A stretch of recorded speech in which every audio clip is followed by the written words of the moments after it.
नमस्कार दोस्तों, आप देख रहे हैं UP news live update channel में देश दुनिया की खबरें। हमारी वीडियो कहां से देख रहे हैं कमेंट में जरूर बताइए और चैनल को शेयर और सब्सक्राइब जरूर करें। चलिए बढ़ते हैं पहली खबर की ओर। आजादी के बाद पहली बार छत्तीसगढ़ के बस्तर क्षेत्र के 41 गांव गणतंत्र दिवस का जश्न मनाने जा रहे हैं। ये वही गांव हैं जहां दशकों तक माओवाद का साया रहा और तिरंगा फहराना तक मुमकिन नहीं था। डर, हिंसा और असुरक्षा के माहौल में राष्ट्रीय पर्व सिर्फ तारीख बनकर रह गया था, लेकिन अब तस्वीर बदल चुकी है। लगातार सुरक्षा अभियानों, प्रशासन की सख्ती और विकास की पहल से ये गांव माओवाद मुक्त हो चुके हैं। 26 जनवरी को यहां पहली बार तिरंगा फहराया जाएगा और ग्रामीण खुले दिल से गणतंत्र दिवस में हिस्सा लेंगे। इस ऐतिहासिक मौके को लेकर सुरक्षा के पुख्ता इंतजाम किए गए हैं। जवानों की तैनाती से लेकर प्रशासन की निगरानी तक हर स्तर पर सतर्कता बरती जा रही है। बस्तर के इन गांवों के लिए यह सिर्फ उत्सव नहीं बल्कि लोकतंत्र में लौटते भरोसे और शांति की नई शुरुआत की कहानी है। आवाज में अमेरिका में बर्फीले तूफान ने जनजीवन पूरी तरह अस्त व्यस्त कर दिया है। भीषण ठंड और भारी बर्फबारी के चलते करीब 10 लाख लोगों के घरों की बिजली गुल हो गई है, जबकि 10,000 से ज्यादा फ्लाइट्स रद्द करनी पड़ी हैं। हालात इतने गंभीर हैं कि सड़कें बर्फ से ढक चुकी हैं और यातायात लगभग ठप हो गया है। नेशनल वेदर सर्विस के मुताबिक रविवार से सोमवार सुबह तक ओहायो वैली से लेकर उत्तर पूर्वी अमेरिका तक भारी बर्फबारी की आशंका है। करीब 17 राज्यों में अलर्ट जारी किया गया है। कई इलाकों में तापमान शून्य से नीचे चला गया है, जिससे ठंड और भी जानलेवा होती जा रही है। प्रशासन ने लोगों को घरों में रहने की सलाह दी है और इमरजेंसी सेवाओं को अलर्ट पर रखा गया है। स्कूल, दफ्तर और कई व्यावसायिक गतिविधियां बंद कर दी गई हैं। मौसम विभाग ने चेतावनी दी है कि आने वाले घंटों में हालात और बिगड़ सकते हैं। में तिरंगे का जोश, सांस्कृतिक विविधता की झलक और राष्ट्रभक्ति का अद्भुत संगम। आज कर्तव्य पथ पर पूरी दुनिया भारत की ताकत और परंपरा को देखेगी। रिपब्लिक डे 2026 के मौके पर इस बार गणतंत्र दिवस की थीम रखी गई है, वंदे मातरम के 150 वर्ष। यह थीम न सिर्फ राष्ट्रीय गीत की ऐतिहासिक महत्ता को दर्शाती है, बल्कि उस प्रेरणा को भी याद दिलाती है जिसने आजादी के आंदोलन से लेकर आधुनिक भारत तक देश को एक सूत्र में बांधे रखा। कर्तव्य पथ पर भव्य परेड में भारतीय सशस्त्र बलों की शौर्य झांकी के साथ साथ राज्यों की सांस्कृतिक झलक देखने को मिलेगी। लोक नृत्य, परंपरागत वेशभूषा और आधुनिक भारत की उपलब्धियां इस समारोह को खास बनाएंगी। देश के राष्ट्रपति तिरंगा फहराएंगे, जबकि विदेशी मेहमान भारत की लोकतांत्रिक शक्ति के साक्षी बनेंगे। कुल मिलाकर गणतंत्र दिवस 2026 भारत की एकता, आत्मनिर्भरता और गौरवशाली विरासत का भव्य उत्सव होगा। ओडिशा में पंचायत चुनाव को लेकर सियासी घमासान तेज हो गया है। चुनाव की तारीखों को लेकर बीजेपी के दावे ने राजनीतिक तापमान बढ़ा दिया है। ओडिशा बीजेपी अध्यक्ष मनमोहन सामल ने संकेत दिया कि राज्य में पंचायत चुनाव तय समय से करीब 6 महीने पहले कराए जा सकते हैं। उनके इस बयान के बाद सियासत गर्मा गई। बीजेपी के इस दावे पर सत्तारूढ़ बीजेडी भड़क उठी है। बीजेडी ने सवाल उठाया कि आखिर बीजेपी को चुनाव की तारीखों की जानकारी कैसे मिल रही है। पार्टी ने इसे संवैधानिक संस्थाओं पर दबाव बनाने की कोशिश बताया है।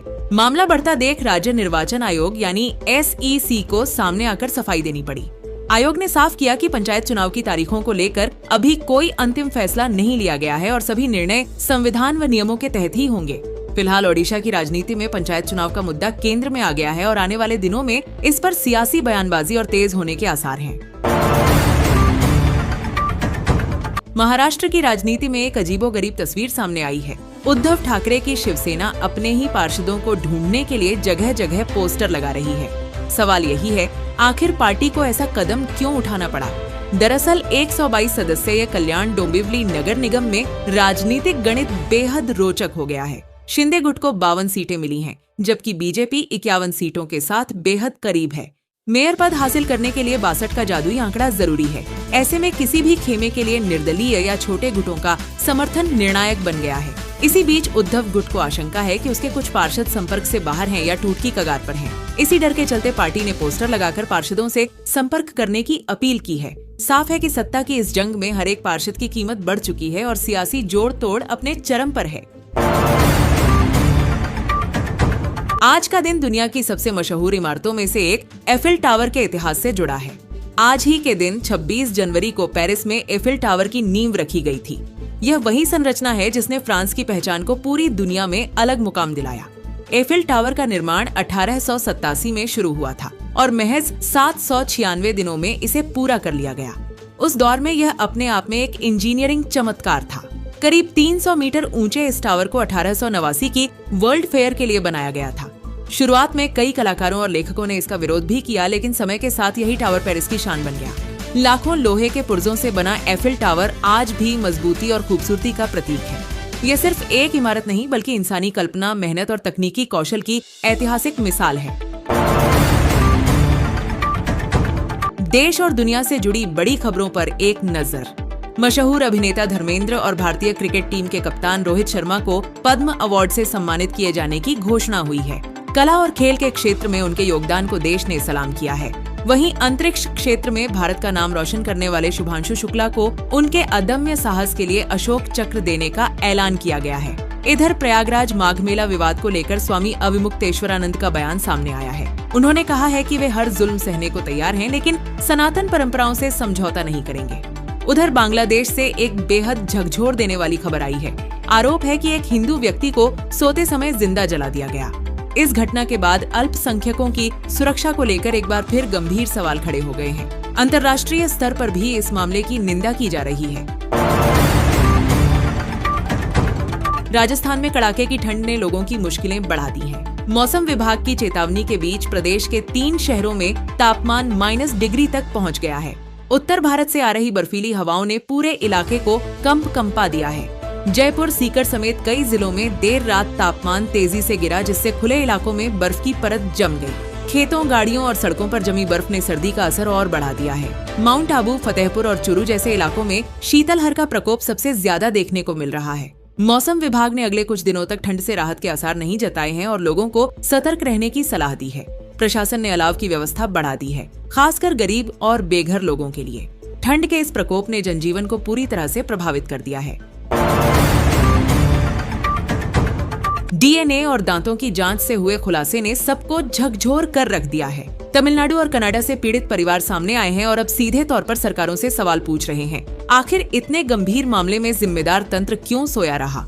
बताया जा रहा है कि लंबे समय से लापता लोगों की पहचान अब वैज्ञानिक जांच के जरिए हुई है। डीएनए प्रोफाइल और दांतों के रिकॉर्ड ने उन सच्चाइयों को उजागर किया जिन्हें सालों तक दबाए रखा गया। जैसे ही पहचान पुख्ता हुई, तमिलनाडु और कनाडा में रह रहे परिवारों ने अपने प्रियजनों को पहचान लिया और न्याय की मांग तेज हो गई। परिवारों का आरोप है कि समय रहते जांच होती तो शायद सच्चाई पहले सामने आ जाती। अब सवाल यह है कि क्या जिम्मेदार एजेंसियां अपनी चूक स्वीकार करेंगी और क्या सरकारें इन परिवारों को न्याय और जवाबदेही दिला पाएंगी? यह मामला सिस्टम की संवेदनशीलता और जवाबदेही की अग्नि परीक्षा बन चुका है। आखिर देश फौज और हथियारों की नुमाइश क्यों करते हैं? ये सवाल अक्सर उठता है, खासकर तब जब परेड में टैंक, मिसाइलें और आधुनिक हथियार दिखाई देते हैं। दरअसल सैन्य परेड सिर्फ शक्ति प्रदर्शन नहीं बल्कि राष्ट्रीय सुरक्षा, आत्मविश्वास और संदेश देने का माध्यम होती है। यह संदेश अपने नागरिकों के लिए भरोसे का और विरोधियों के लिए चेतावनी का होता है। रूस, चीन, भारत और उत्तर कोरिया जैसे देश आज भी भव्य सैन्य परेड करते हैं। इसके उलट यूरोप और अमेरिका अब ऐसी परेड से कतराते नजर आते हैं। इसकी बड़ी वजह लागत, बदलती सैन्य रणनीति और राजनीतिक सोच है। पश्चिमी देशों में सैन्य ताकत दिखाने के बजाय तकनीकी श्रेष्ठता, गठबंधन और कूटनीति पर ज्यादा जोर दिया जाता है। साथ ही वहाँ सैन्य शक्ति का प्रदर्शन अक्सर तानाशाही या आक्रामकता से जोड़कर देखा जाता है। यही कारण है कि यूरोप और अमेरिका अब परेड से ज्यादा युद्धाभ्यास, अंतर्राष्ट्रीय मिशन और तकनीकी प्रदर्शन के जरिए अपनी सैन्य क्षमता दिखाना पसंद करते हैं।